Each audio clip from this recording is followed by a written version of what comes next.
All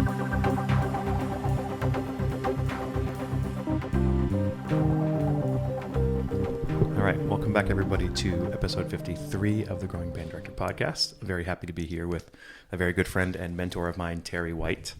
For any band directors who are out there, if you don't know Terry's name, there's something wrong with you. Maybe there isn't. I'm hoping this is going to be two great episodes that we're going to do. This first one's going to be on teaching the Jazz Ensemble. And if you don't know Terry, a little bit about Terry from my end, then he's going to give you his spiel. Terry, how many marching band shows have you arranged? Hundreds. Yes. 20 just for me. And so you make every band sound, I think they're optimal. I try. Yeah. It's been years of experience, and some of my earlier ones from my own bands were not hits, but got us through the season. Yep. And then originals in the concert band realm, are there arrangements as well? Not many arrangements because of the whole copyright thing, but probably a dozen or so as far as published. Yep. And there's more that are self-published. Yeah. And a lot of people know you from the Jazz Idiom. Right. I'm approaching about 60 published, and there's far more than that sitting on my computer. Right. Yeah. So real quick, as people want to know more of your stuff, how would they reach out to you if they want to see or hear some of your unpublished stuff? My website's twhitemusic.com. You go to there, and that will link you to the published things that will take you right to Pepper, and you can see the scores and so forth. And then I have some scores and recordings on the non-published or self-published things on the website, so it's pretty easy to navigate. And you also custom write for anybody who's asking. Yes. Yes. Within reason and time frame. Right. I retired for a reason. But you can say, hey, I'd like a chart on this tune and this key, and here's the ability level of my band, and right. Yeah, that's helpful. Unless it's giant steps, you can make it work. Yeah, and as long as I just encourage people to be honest. It's there's so many times that people have higher expectations of their band. They'll tell me their lead trumpet player, he can hit a high C. Well, if he can't in October, there's a good chance he's not going to in March either. So, and just because he or she may have done it once doesn't mean that's right. Yeah, and then that makes things a lot more challenging and for the ensemble you're writing for. You can write anything for my group. Well, not really. I heard your group. Let's back it off a little bit. So, tell us about your teaching experience. I'm very fortunate. I'm one of the luckiest people on the planet. And I went to music school. I went to Berkeley. And I always wanted to be a band director. That's what I wanted to do. But I also wanted to write. So I went to Berkeley as a composition major. And after I graduated, I enrolled at the University of New Hampshire to get my master's degree in music education so I could get certified to teach. And I was fortunate enough to get hired in Westbrook and have two really wonderful people be my mentors. Don Doan was the elementary school band director. Norm Richardson was the director of music and the high school band director. And also had been my high school band director for a couple of years at Falmouth High School. So with their guidance, it kind of pointed me in the right direction and got me through all my beginning teacher mistakes and some great advice from both of them. And some great stories that we can't necessarily tell. No, not all of them anyway. And it's easy to look back now and chuckle over them, but at the moment it was devastating to me. But to have someone like Don sit down, Don's not one who would ever say, hey, you ought to do this, you ought to do that. He'd open his statement with, do you mind if I tell you something? And that's when you just better brace yourself because you probably screwed up. And he's just in a very nice way going to walk you through it and help you out. And back in those days too, the Westbrook program was really strong and a lot of good players going through there. And we had a lot of great administrators who allowed us to do the crazy things we did and get away with it would never be allowed today because they believed in what we were doing for the kids. So, tell the world a little bit about Don Doan. Don Doan is an amazing human being. He was a great athlete here in Maine. Won the top basketball award, I believe, in 1949. went to Boston University on a wrestling scholarship, but majored in music education. Later on, went on the road with Maynard Ferguson for a few years, and then Woody Herman, and settled down with his wife and 4 kids and became the elementary band director in Westbrook. Imagine being a 5th grader or whatever and like having Don Doan as your band director. You run into kids today who are adults that just worship the ground. And he was tough. You know, Don was a unique person. He loved young kids and elderly people. He was in between. You know, you took your chances with him. But no, he was wonderful with kids, and I learned a lot from Don. I think one of the quotes, well, my first day teaching, I was at Westbrook Junior High getting ready to do 7th and 8th grade, having no idea. I never student taught. I just walked into the room and did my thing. And Don came over and says, hey, I just want to wish you luck in your first day in your career. Just remember, there are no bad bands, just bad band directors. Have a good day. And yeah, he and Norm are great about things like that, the one-liners and the humor. But you could go to them for any advice. You know, many times I would go to them thinking, this is it, my last day teaching, and they're going to fire me, and you know, things are fine. Yeah. So I taught for about 33 years after that in a couple of different school systems, and wrote along the way for my own groups, and then started writing for other groups, and then a couple of my jazz band things got published by Alfred back around 2003, and that just opened the door for a lot of things. So I went back and looked at, and I wrote down all of the publishers who were published with. Can you tell me if I miss any? Yeah, so I wrote Grand Mesa, Ludwig Masters, Alfred, Ben Aldridge, Barnhouse, Winger Jones. Mark Manduca has a catalog as well. And of course, the new ones are the Chelsea, which is run by Larry Clark of Carl Fisher. And they've now absorbed Wingert Jones and Kendor. So, and on first glance, I've been with him about a year now, and it's pretty amazing some of the things he's doing. My jazz editor is Blair Bayuski, who people know as Peter Blair, as a jazz writer. And it's been great writing for them, you know. So a lot of good insight. And every publisher is different. Their expectations are different. You know, when you write for Alfred Concert Band and Robert Sheldon was the editor, I sent him stuff that, oh man, this is great. There isn't one thing out of place. And I'd get the email, and 3 pages later of, you need to change this, you need to change that. And it was just more editing stuff. And he was a perfectionist. And it really raised my bar a lot after that. So, and just about, when I was about 57 or 58, the writing thing was going extremely well, very busy, to the point where I was going to have to start saying no. I was still teaching full-time in Cape Elizabeth. And my wife and I had a chat, and we said, why don't you retire, take a couple of years of early retirement? And because in that line of work, once you say no, they don't call you back. They'll find another writer. So a little bit of a gamble, but it paid off in the long run. So yeah, I have no regrets about that at all. And music education is better because of that choice. Well, I hope so. Yeah. You know, I try to put myself, in fact, I still write charts, and I see my own Cape kids playing those charts. Well, you know, Billy couldn't play that lick, so we'll make it this rhythm or whatever. But your experience as a teacher is what allows you to write such appropriate level I think so. Yeah. I think so. And something that Herb Pomeroy taught me at Berkeley, I took all of his various courses in line writing. You've got to put yourself in the player's position.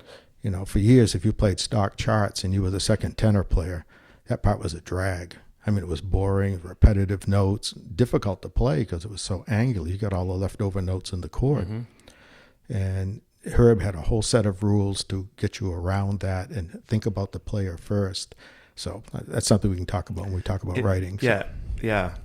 And remind me, I want to know if there's a place to access those rules at this point. Yes. No? Okay, good. Okay. You also do a lot of judging. I do, and I really enjoy it. It's my kid fix. You know, I love to go in and work with bands and do the clinics. It's like being a grandfather, I can imagine. You kind of walk in and help, and you're out. It's interesting, you know. There are some band directors that are great, do whatever you want with my group, and we try some things. We maybe talk about improv.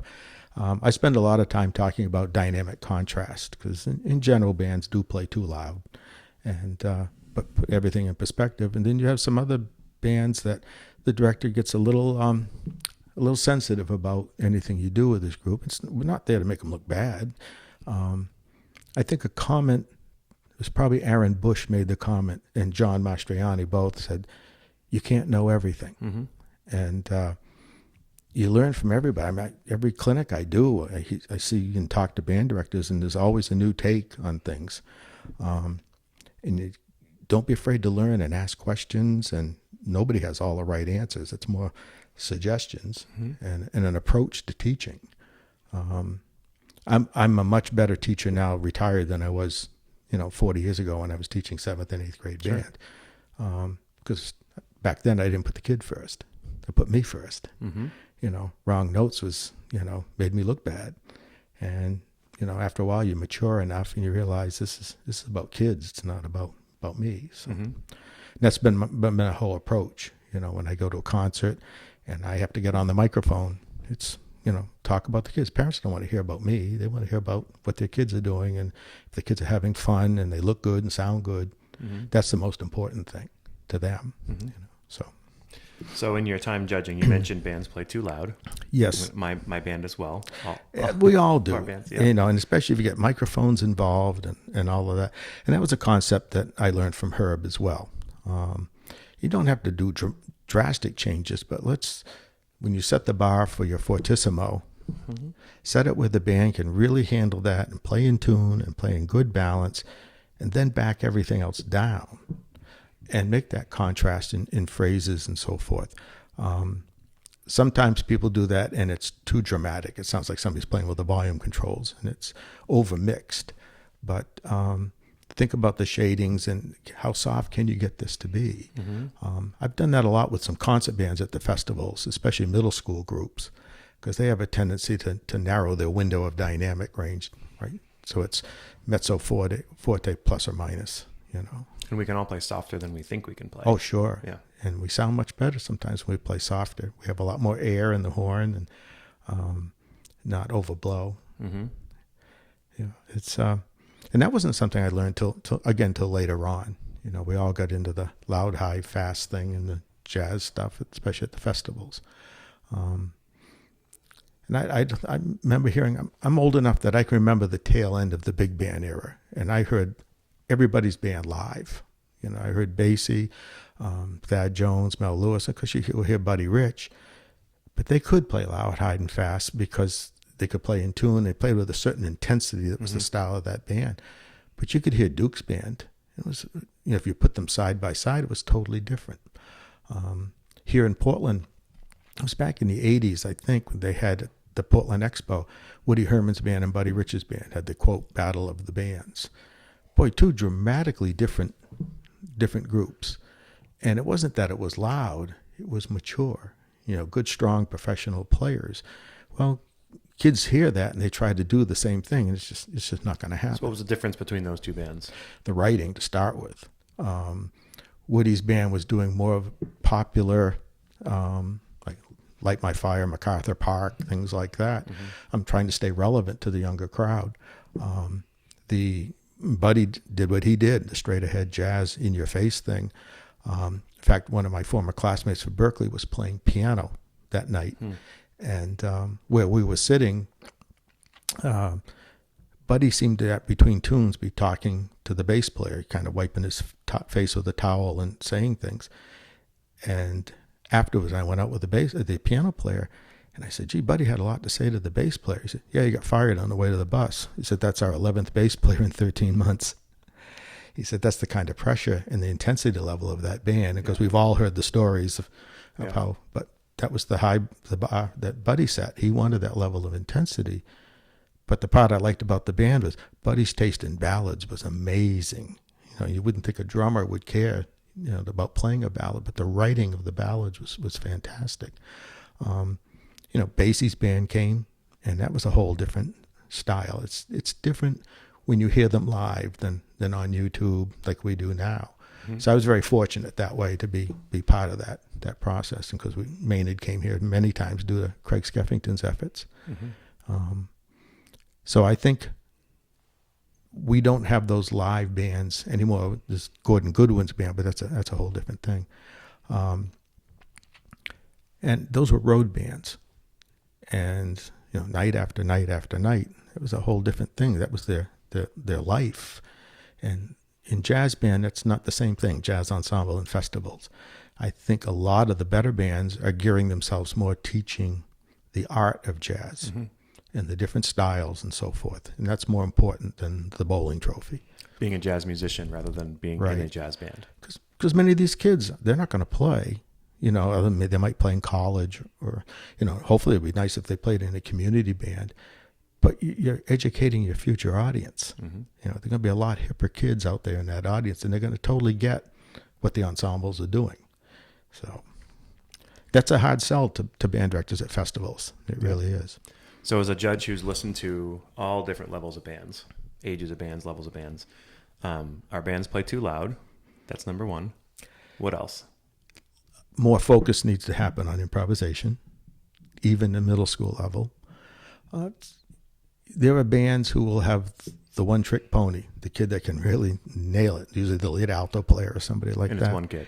It's one kid, and nobody else gets the solo. I will just put a quick plug in. We have had a number of jazz improvisation episodes recently, so if anybody listening or watching hasn't heard those, they should go back and look for them. I don't know. I'm trying to remember which ones they were. Nick Manila, mm-hmm. And Mike Sakash, and John Mastriani. Yeah, and we did some of that too with Aaron Bush as well. With the improvisation, and that's a long process. I mean, you have to be honest right up front. You're not going to teach a kid to play even in a year. You'll be better the student will be better at the end of the year. But it's a process, and you need to have a program in place. And there are so many tools now that we didn't have. As a kid growing up, I had Music -1, and they weren't really hip jazz tunes. You play the record, and you play the melody, and it was no Jamie Abersol or Band in the Box and all these tools. But kids and teachers need a roadmap. Which one works best for you? Is it melody-based improvisation? But if you really are into the festivals, especially like combo, 40 points out of 100 is improvisation. Mm-hmm. So, yeah, you send your one kid that can really play through the horn and up there, but also there's that little line in that caption that says opportunity for a variety of soloists. As a judge, I want to hear kids that are just getting started. Mm-hmm. You're not comparing them to the real hot player. And does the kid really, have a clue? If he's playing blues, if he's playing the blues scale, that's okay to start. But even in the right key, mm-hmm. There are some people who think you just go out there and tell a kid, play what you feel. Well, you're setting the kid up for disaster. I will say I try to practice what I preach on this podcast, the Growing Band Director. Like, since I came back from Foxborough, that first Monday, and since then it's been 5 weeks, and every one of my kids in the jazz ensembles and the jazz class, every single day has improvised since then. That rhythm train method where you give them a rhythm, and whether they're playing certain chord changes, major, minor, dominant, or they're playing on the notes of the melody, whatever. Mm-hmm. But having every kid group improvise every single day, I think it's just changing our culture. And that even now, when I say, okay, we're going to run through this tune and you are going to solo, sometimes it's still like, oh, deer in the headlights, mm-hmm. but you just go through it. And no matter how they do, you just keep going. And I think that culture will embed as we go in my program, and there will be more and more kids soloing. And I think you just got to do it. It almost doesn't matter what you do, but do something. Good things will often happen by mistake, and that's okay. When I first went to Cape, they didn't have a middle school jazz program at all. And so we started one for 8th graders. But we had so many kids sign up. We had 2 8th grade jazz bands, and they met before school. And then I sort of had to work with the parents a little bit because they had to get rides to school. So I had to juggle some kids who rode with other kids. So they were in the band. They weren't really juggling because they thought the Tuesday band was better than the Thursday band or whatever. But then after a year, I had 7th grade parents coming to me saying, can my kid get in the jazz band? I said, well, it's really only for 8th graders, at this point. So I started a 7th grade jazz class. Anybody could come. And over time, that was a great way for me to start kids on drum set who had never had any experience, bass players, piano players that only ever played Mozart, they hadn't. And I would write out chord voicings for them to learn. And we would learn tunes, taps, Miller, undecided, blues tunes and blues heads all in unison. And we would get them started. And my approach was similar to Don's, melody based. But then I would say to the kids, okay, we're gonna learn to improvise today. Here's your note. What do you mean? That's all we can play is one note? Yeah, and it's going to be a right note. Your solo is going to have all right notes in it. You're going to play this note. You can change octaves. You can put any rhythms to it. And then we would add a note and give them all the notes. Like the 1 and the 2 or the 1 and the 3 or something like that, yeah. And I'd have them all play together. I mean, it was total chaos. It was like the beginning of band rehearsal. We want everybody warming up. But you're thinking about what they're learning, not what it sounds like. Right. And I told the kids, play what you really want to play because nobody's listening to you. There's so much going on. And after a while, they would develop confidence. Yep. I mean, you've done middle school jazz festivals where you say to the kids on a blues tune, who wants to solo? Well, every kid puts his hand up. Yeah. High school kids won't do that because they're mature enough to know I can sound terrible, and so I'm not going to do this. But middle school kids, they don't know. They'll play anything. They're fearless. So that simplicity that I just want to highlight, like one note, at the very least, and if you just improvise it in the B flat scale for a month, and they're only using 1 or 1 2 or 1 2 3, like just simple. It's not magic. Right. You just take something they're very confident with and let them push that boundary. And once they can do something in there, then you just expand the box a little bit. So at the end of the 7th grade year, that was when those kids had a chance to perform. We didn't make it. You didn't learn charts or anything like that. In fact, we even let the kids decide which tunes were going to be on the program. They could learn like 10 or 12 tunes. So they were head charts. They just played the head. Exactly right. And I would teach the parents, this is what your kid has been learning before school. This is the improvisation process that we use. It's a slow but steady process. And I said, you can go downtown to a local music store and buy this book. It tells you about the blues scale. And so for $14.95, I would go to the piano, of course, and play the 4th, which sometimes is on the blues scale, because I would exaggerate it and nail it right on the chord and sound like a train wreck. And I kept banging. I say to the parents, does that sound good? And they're all, no. I said, well, you just paid $14.95. I told you that was okay to do. And that's not right for the kids to learn. Yeah, it's appropriate when you're a mature player and you know how to use it. So we would teach the kids what I thought was the slow but proper way. 8th grade kids, we actually had an 8th grade combo because I had so many kids playing, and we had 2 rhythm sections, but I had 1 8th grade jazz band. And I hated to have kids sit around. So I said, why don't we start a combo? And I took the stronger rhythm section. It was just piano, bass, guitar, and drums. And then after a couple of weeks, I had an alto player come up and said, Mr. White, can I be in combo? Sure. Then we had another trumpet player came. That was 4 horns. So now we teach the kids how to do all, play the head, count their own tunes off. And at the end of the year, we would go to the District Jazz Festival. We had never gone to festivals. Went for comments only, and I handed the adjudicators 12 tunes. I said, the kids know these 12 tunes. You guys pick the program. That's awesome. And the judges got weirded out. That's awesome. Just pick the program. And I went up and sat on the PA speaker by the piano. The kids counted off the tunes. And they learned how to fix things if they got screwed up. Yep. Those kids stayed together all the way through Cape High School. And I mean, they were very, very successful. They did gigs outside. And their mentor at the high school was Ralph Norris, who was a solid tenor player. We were just talking about it at lunch yesterday, how Ralph just thoroughly enjoyed playing with those kids. And the great story about those kids, how hip they were, when Ralph took them over, they had won previously in the year before at the State Jazz Festival. And Mr. Norris, I said, you see this? And they brought out a trophy. And he said, what's that for? He said, well, we won first place at the State Jazz Festival. Ralph says, I've been playing over 50 years. I never got a trophy. And so they named, and he said, it was just basically tough. And so they nicknamed it the TS Combo. At the end of the season, at the cabaret, they played their tunes and they went to give Ralph an award. They somehow found this 4-foot bowling trophy They brought it out and awarded it to Ralph because he'd never had a trophy. So those kids found great humor, and they played music for all the right reasons because it was fun. It wasn't about trophies or any of that stuff. So that's when you know the process works. Yep. But we started that in 7th grade, and the payoff came later in high school. I will say, too, that when I was meeting with Nick Manila, he mentioned something I had never done before. I had always done like the major pentatonic, and then you flat the third on the 4-chord kind of thing. He has kids just go 1, 2, flat 3 on all of it, and then use the major 6th below, right, to approach as an approach tone instead of 7. And he said it sounds more bluesy, and you can sound great on that before you start changing the major third and the minor third. Right. I had never heard that before. I've always changed with the chord changes. So again, that was against what I had always taught. And I'm not saying I'm only going to teach it that way, but it was just nice to hear your perspective, nice to hear Nick's perspective, nice to have my own perspective. And I'm not really a jazz player. Yeah. I mean, I could improvise and I could fool a lot of people on certain things.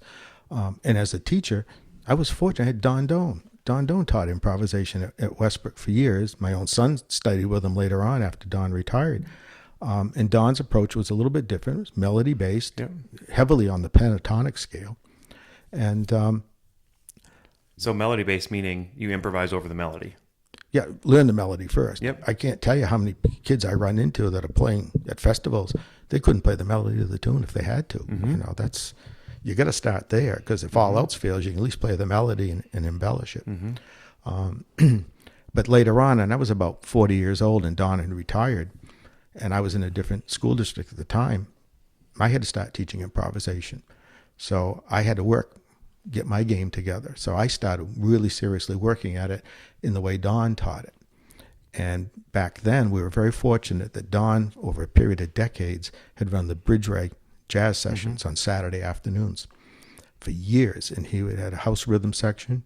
People could sit in. He would bring. There was a restaurant. Yeah, over in South Portland, and would bring in big names. I mean, he's brought in Sonny Stitt and Dick Johnson.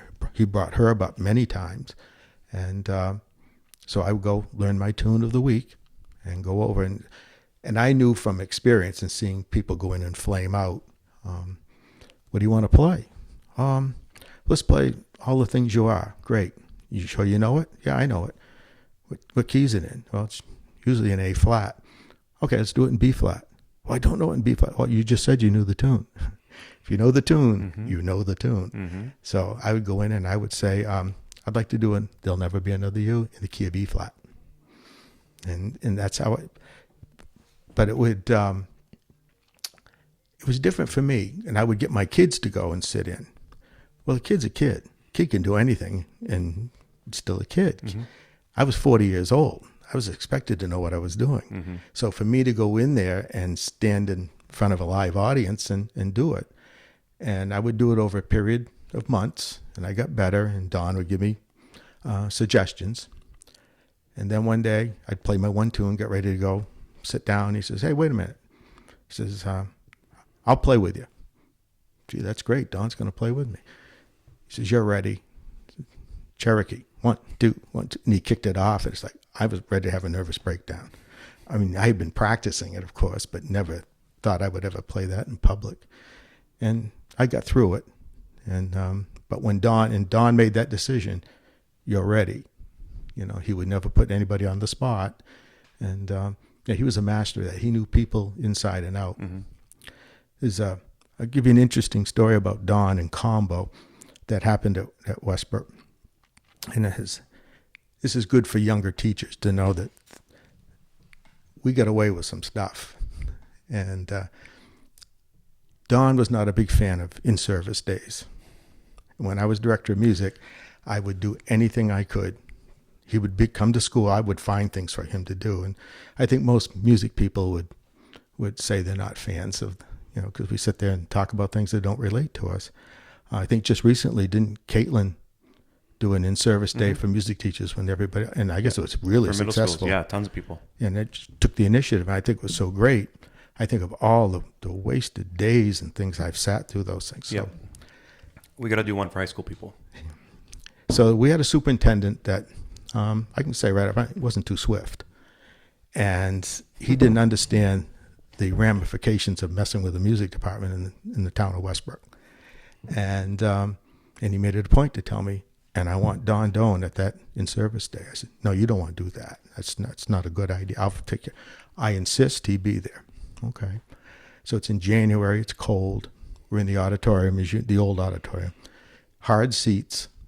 And the first thing out of the guest's mouth is, if you want to be a successful teacher, don't set your students in a hard chair and lecture to them. I'm thinking, what's this guy doing? I'm sitting in this hard chair being lectured to, and he expects we're going to buy into this. Don lasted about 30 minutes, which was 29 minutes more than I thought he would. And he got up, and I thought he was going to the bathroom or something. After a while, I didn't see him come back. About an hour later, I could hear music, and it was bleeding through from the practice rooms upstairs into the auditorium. And was people turning around, kind of saying, what's that? Well, then I realized Don had had enough of the workshop. He went in my office and called all the kids in the combo who were home on their day off. They came in to rehearse. So the superintendent was sitting in front of me, and he turned around, really angry at this point. He said, what's that? I said, I think it's blues in B flat. So he told me, he says, I want you to write him up. I said, what would you like in the commendation? He said, not a commendation, I want a reprimand. I said, so you want me to reprimand a teacher who got kids to come in on their day off and rehearse so they could learn music? I said, you really want to go to war over that one with the boosters and the school board? And he backed down. Yeah. He only lasted 3 years in town anyway. And to this day, I think he thinks the music department's the one that did it. But so for young people, don't be afraid to take chances. I mean, you don't have to be insubordinate in that regard. Right. But, and you'll build a culture. That combo culture was great that Don had built. And he never went to the festival. We took the kids. Don didn't have time to go to the festivals. The kids ran themselves, basically. Yep. So bands play too loud. We talked a lot about improvisation. What else do we hear from bands? Could make better choices in charts. Mm-hmm. And we're going to do a second part here where we talk a lot about your charts, great writers, approaches for charts. Right. There's so much more material out here now. Things band directors can do with their own bands to write and arrange for their own. Oh, band. absolutely. Yep. When I first started to teach, and if you did middle school jazz band, which there wasn't much of it back then, the literature, if there was any for that level, it wasn't very good. It was more like pop music and stuff. You had to find easy high school level literature. Mm-hmm. There was a lot coming out for high school jazz bands, but not really for middle school.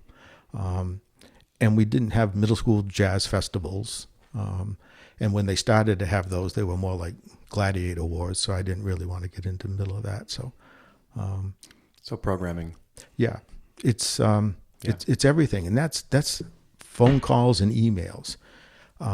And mistakes, making mistakes and learning from mistakes. Oh, sure. Learning from them, not doing them over and over again. Picking a great chart for the wrong band. Yep. It's just, again, in September, you have these grandiose ideas of where your group's going to be. And as we all know, things happen. Yeah. And make music. Don't worry where they can hit the high notes and play all the bazillion notes in a sax solo. And talk to people. We've sat at festivals where I've heard the same chart played by 9 bands. It's a great chart, but put yourself in my position. I've just heard 9 versions of this chart and of all the literature that's out there. And that could have been avoided by just some people chatting. And, I know so-and-so's doing this chart and so-and-so said, maybe I'll head in a different direction. Mm-hmm. Or talk to an adjudicator. Say, what are the charts that are always played there? I want to kind of avoid those and, do something else. All right. So let's end this episode with a teaser. Okay. So what is a great chart that is great teaching material? One great chart. Mark Taylor's chart on Bye Bye Blackbird. Mm-hmm. From middle school, and you could even use it at a high school level. Is that the one with the piano solo in the middle? All I remember is the one, doodle-doodle-doodle, that one. It's like a grade 2 or so. Mm-hmm. But it teaches... you can play that chart and you learn to lay back, then you've learned the style. It's a great chart. Okay. And if a high school group could do it just for teaching style mm-hmm. and not have to spend a lot of time chasing the notes. I love quote unquote middle school charts because you can just make music right away. Sure. All right. Well, we'll leave it there. I hope everybody tunes into part 2. Cool. Any final words? Collaboration. That's the thing, especially if you're younger. It's not that we old guys have all the answers. We've screwed up enough and got away with it that we could help you not do those same things. And again, the easiest way for people to reach out to you is through your website? Website, email. What's your email? TWhite1, the number 1, at mainthestate.rr.com. Yeah. Or they could go to growingband.com, and I'd be happy to. Yeah, and my website has the email on it as well. And it's not just me. I mean, there's a lot of people in my position that are willing to help. You know, it's all about giving back from someone like me.